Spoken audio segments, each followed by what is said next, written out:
Welcome, my darlings. Make yourself comfortable, and I have a tale to tell you. If you enjoy it, please be sure to hit the like button, subscribe, and leave me a comment. I always enjoy your comments.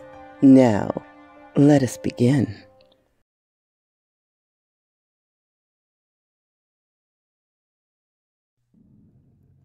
At the Mountains of Madness by H.P. Lovecraft. I am forced into speech because men of science have refused to follow my advice without knowing why. It is altogether against my will that I tell my reasons for opposing this contemplated invasion of the Antarctic. It is with vast fossil hunt and its wholesome boring and melting of the ancient ice caps. And I am more reluctant because of my warning may be in vain. Doubt of the real facts, as I must reveal to them, is inevitable. Yet if I suppress what will seem extravagant and incredible, there would be nothing left. The hitherto withheld photographs, both ordinary and aerial, will count in my favor, for they are damnably vivid and graphic. Still, they will be doubted because of the great lengths to which they clever fakery can be carried. The ink drawings, of course, will be jeered at as obvious impostures, notwithstanding a strangeness in technique which art experts art to remark and puzzle over. In the end, I must rely on the judgment and standing of a few scientific leaders who have, on one hand, sufficient independence of thought to weigh my data on its own hideous, convincing merits, or in the light of certain primordial and highly baffling myth cycles, and, the other hand, sufficient influence to deter the exploring world in general from any rash and over-ambitious program in the region of those mountains of madness. It is unfortunate fact that relatively obscure men like myself and my associates, connected only with a small university, have little chance of making an impression where matters of a wildly bizarre or highly controversial nature are concerned. It's further against us that we are not, in the strictest sense, specialists in the field which came primarily to be concerned. As a geologist, my object is leading the Miskatonic University expedition was wholly that of securing deep-level specimens of rock and soil from various parts of the Antarctic continent, aided by the remarkable drill devised by Professor Frank H. Pabodie of our engineering department. I had no wish to be a pioneer in any other field than this, but I did hope that the use of this new mechanical appliance at different points along previously explored paths would bring to light material of a sort hitherto unreached by ordinary methods of collection. Pabodie's drilling apparatus, as the public already knows from our reports, was unique and radical in its lightness, portable and capable to combine the ordinary artesian drill principle with the principles of the small circular rock drills in such a way as to cope quickly with the strata of varying hardness. Steel head, jointed rods, gasoline motor, collapsed wooden derrick, dynamiting paraphernalia, cording, rubbish removal auger, and sectional piping for bores 5 inches wide and up to 1,000 feet deep, all formed with needed accessories, no greater load than 3 7-dog sleds could carry. This was made possible by the clever aluminum alloy of which most of the metal objects were fashioned.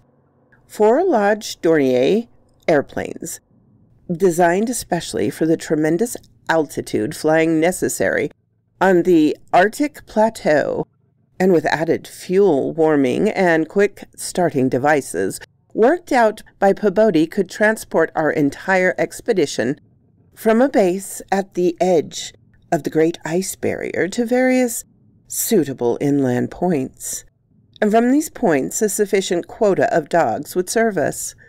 We plan to cover as great an area as one Arctic season or longer, if absolutely necessary, would permit, operating mostly in the mountain ranges and on the plateau south of Ross Sea, regions explored in various degrees by Shackleton, Amundsen, Scott, and Bird, with frequent changes of camp, made by aeroplane and invoking distance great enough to be of geological significance.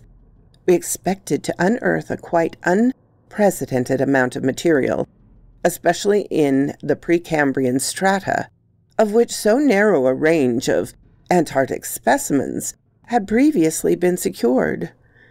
We wished also to obtain as great as possible a variety of the upper fossiliferous rocks, since the primal life history of this bleak realm of ice and death is of the highest importance to our knowledge of the Earth's past. That the Arctic continent was once temperate and even tropical, with the teeming vegetable and animal life of which the lichen, marine fauna, arachnidia, and penguins of the northern edge are the only survivors. It is a matter of common information, and we hope to expand the information and variety, accuracy, and detail. When a simple boring revealed fossiliferous signs, we would enlarge the aperture by blasting, in order to get specimens of suitable size and condition. Our borings of various depths, according to the promise, held out by the upper soil or rock, were to be confined to exposed or nearly exposed land surfaces. These inevitable slopes and ridges, because of the mile or two thickness of solid ice overlaying the lower levels. We could not afford to waste drilling depths on any considerable amount of more glacious, though Pabodie had worked out a plan for sinking copper electrodes in thick clusters of borings and melting off-limit areas of ice with current from a gasoline-driven dynamo.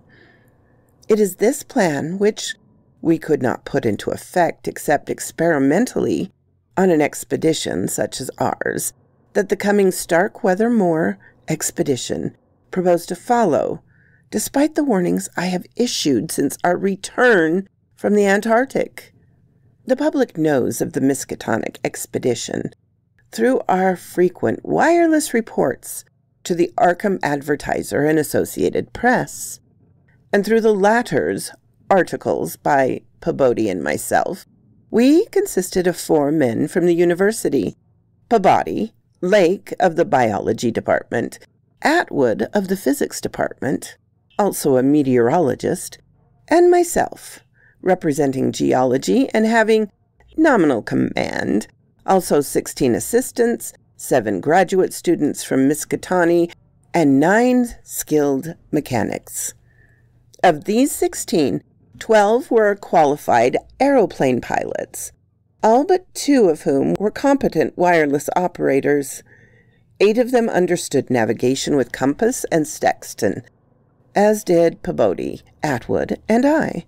In addition, of course, our 2 ships, wooden ex-whalers reinforced for ice conditions and having auxiliary steam, were fully manned. National Derby Pickman Foundation, aided by a few special contributions, financed the expedition. Hence our preparations were extremely thorough, despite the absence of the great publicity. The dogs, sledges, machines, camp material, and unassembled parts of our 5 planes were delivered in Boston, and there our ships were loaded.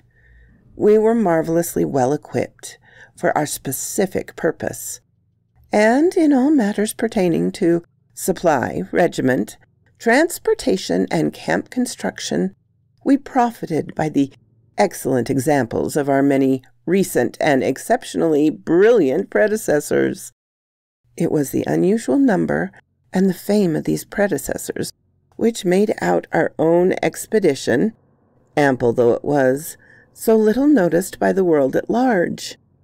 As the newspapers told, we sailed from Boston Harbor on September the 2nd, 1930, taking a leisurely course down the coast and through the Panama Canal, and stopping at Samoa and Hobart, Tasmania, at which latter place we took our final supplies. None of our exploring parties had ever been in the polar regions before, hence we all relied greatly on our ship's captain, J.B. Douglas, commanding the brig Arkham and serving as commander of the sea party, and Georg Thorfinn, commanding the bark Miskatonic, both veteran whalers in Antarctic waters.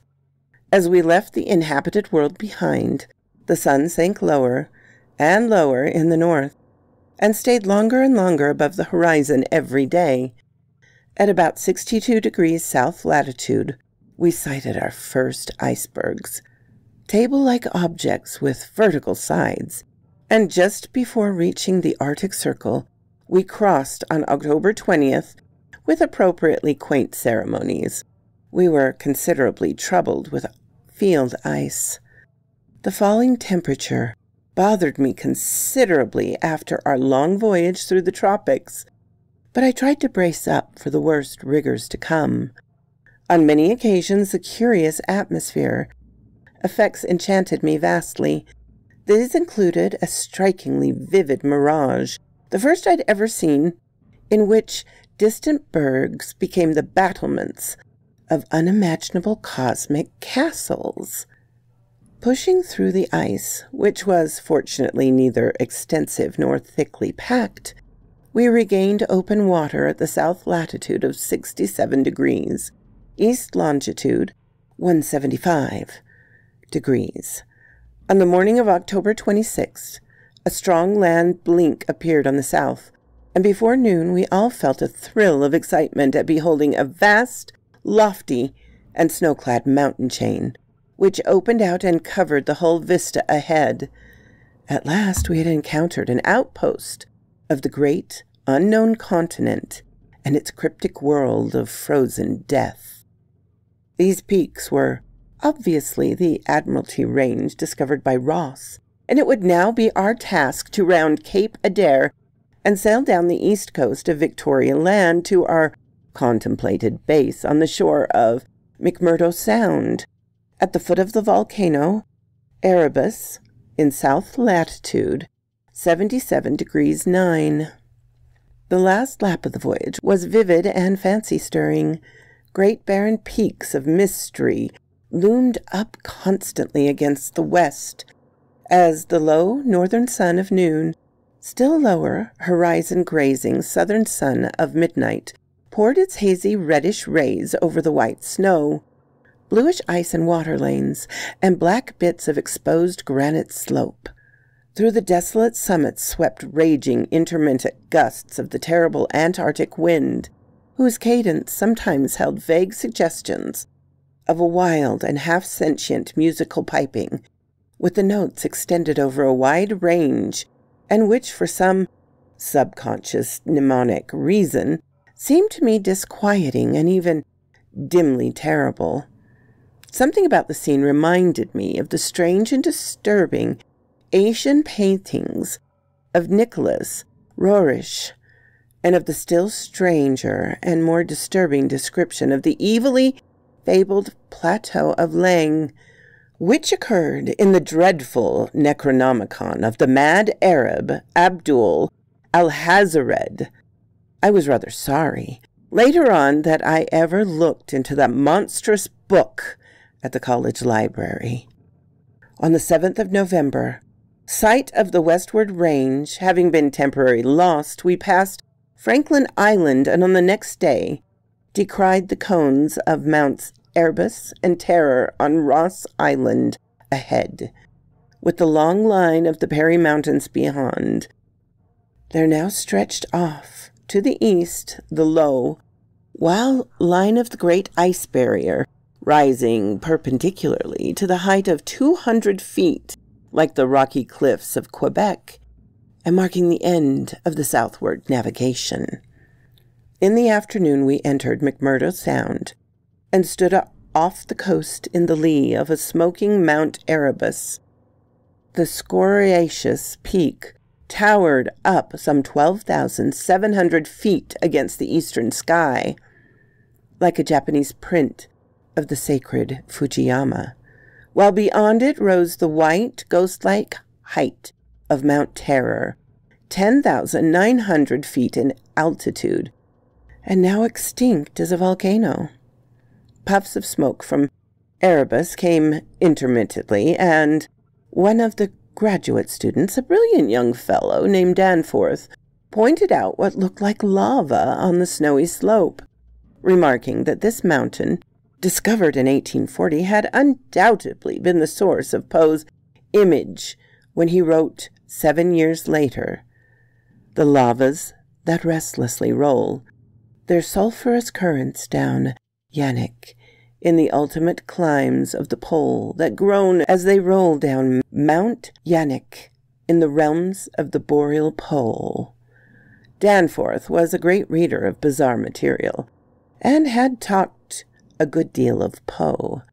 I was interested myself because of the Arctic scene of Poe's only long story, the disturbing, enigmatic Arthur Gordon Pym, on the barren shore and off the lofty icy barrier. In the background, myriads of grotesque penguins squawked and flapped their fins, while many fat seals were visible on the water, swimming or sprawling across large cakes of slowly drifting ice. Using small boats, we effected a difficult landing on Ross Island shortly after midnight. On the morn of the 19th, carrying a line of cable from each of the ships and preparing to unload supplies by means of a breech buoy arrangement. Our sensations, on the first treading Antarctic soil, were poignant and complex, even though at this particular point the Scott and Shackleton expeditions had preceded us. Our camp on the frozen shore below the volcano slope was only a provisional one, headquarters being kept aboard the Arkham. We landed all our drilling apparatus, dogs, sleds, tents, provisions, gasoline tanks, experimental ice-melting outfit, camera, both ordinary and aerial, aeroplane parts, and other accessories, including 3 small portable wireless outfits, besides those in the plane, capable of communicating with the Arkham's large outfit from any part of the Antarctic continent that we would be likely to visit. The ship's outfit, communicating with the outside world, was to convey press reports to the Arkham Advertiser's powerful wireless station on Kingsport Head, Massachusetts. We hoped to complete our work during a single Antarctic summer, but if this proved impossible, we would winter on the Arkham, sending the Miskatonic north before the freezing of the ice for another summer supply.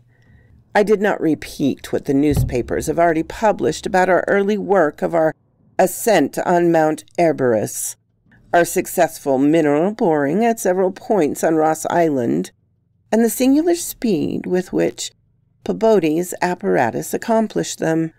Even though solid rock layers, our provisional test of the small ice-melting equipment, our perilous ascent to the great barriers with sledges and supplies, and our final assembly of 5 huge aeroplanes at the camp atop the barrier. The health of our land party, 20 men and 55 Alaskan sled dogs, was remarkable, though of course we had so far encountered no real destructive temperament or windstorms.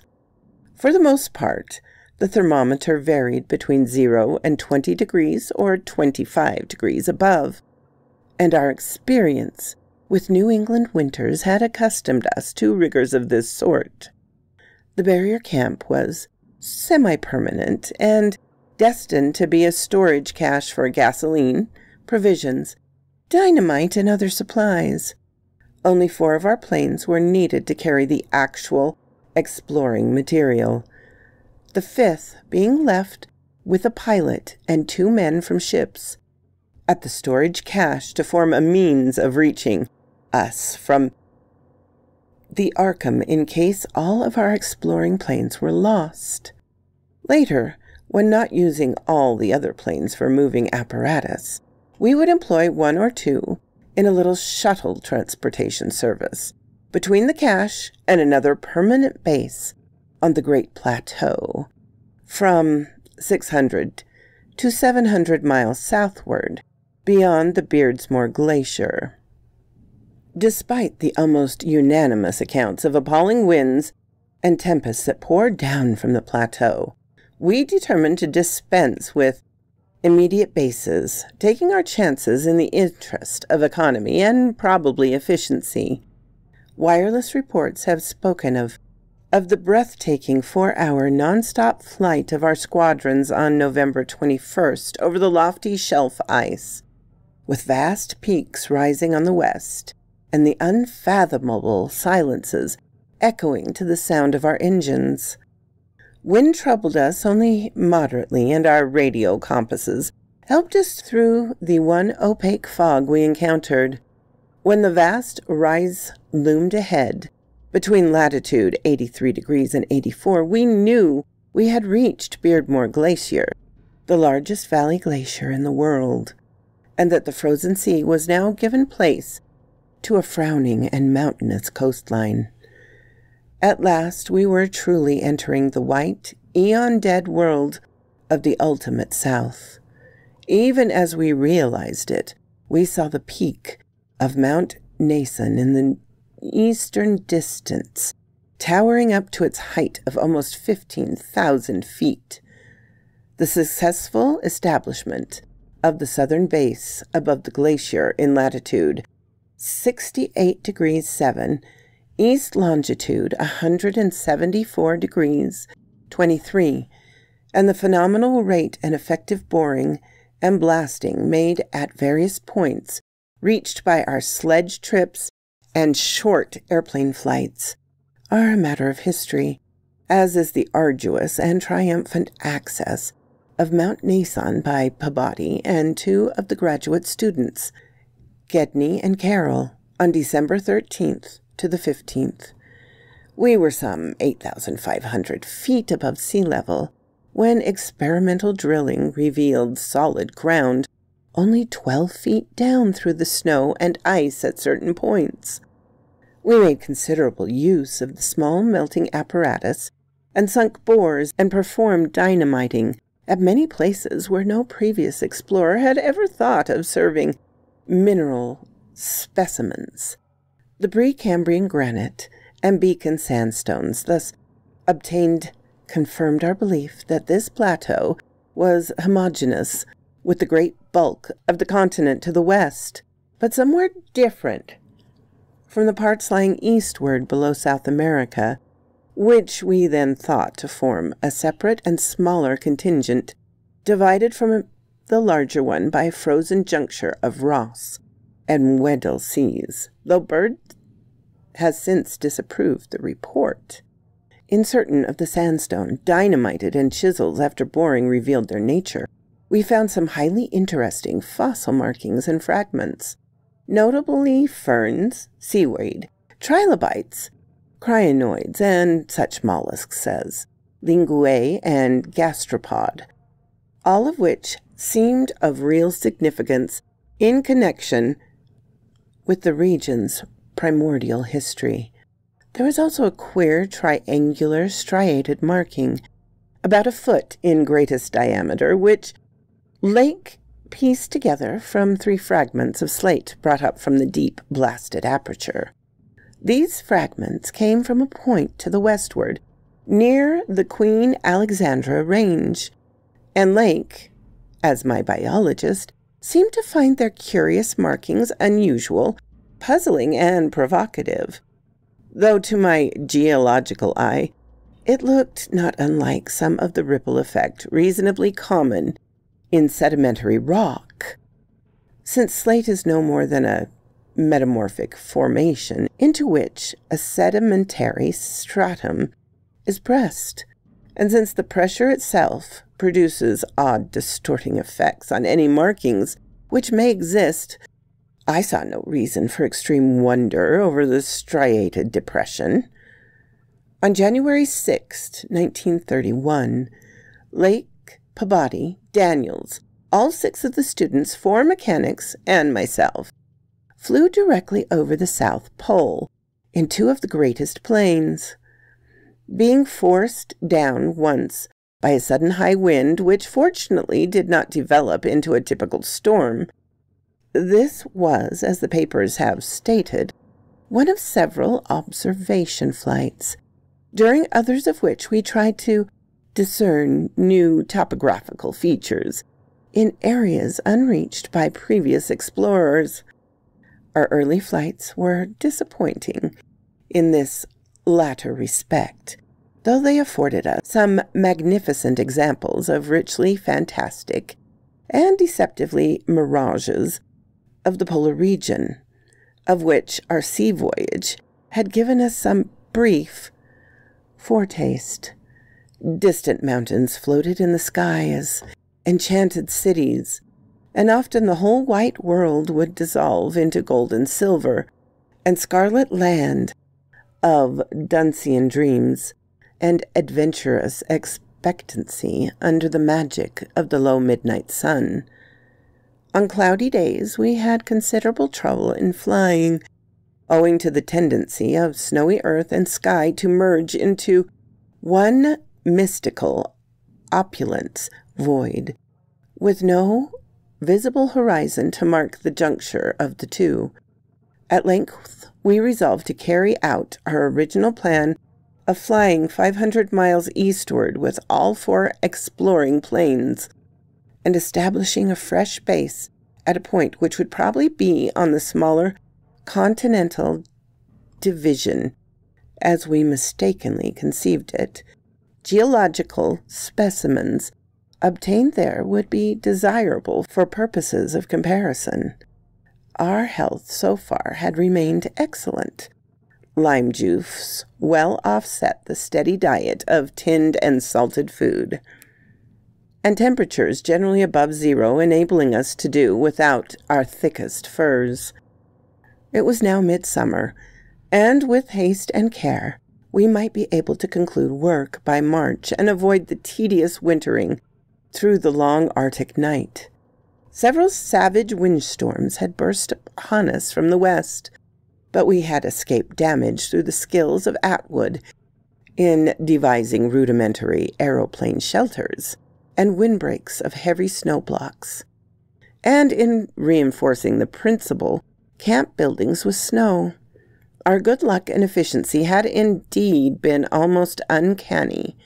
The outside world knew, of course, of our program, and was told of Lake's strange and dogged insistence on a westward, or rather northwestward, prospecting trip before our radical shift to the new base.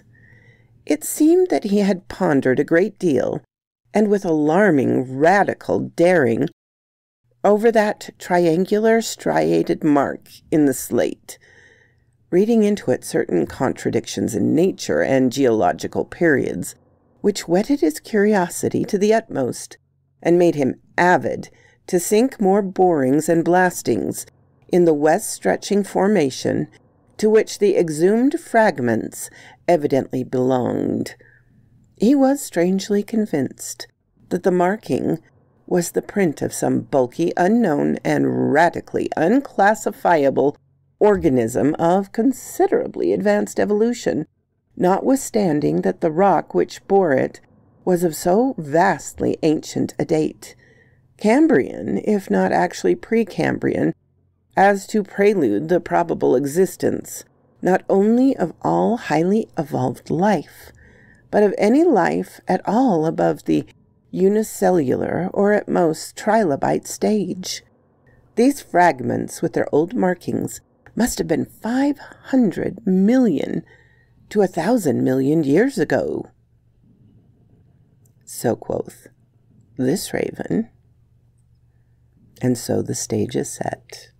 I hope you enjoy this one, darlings.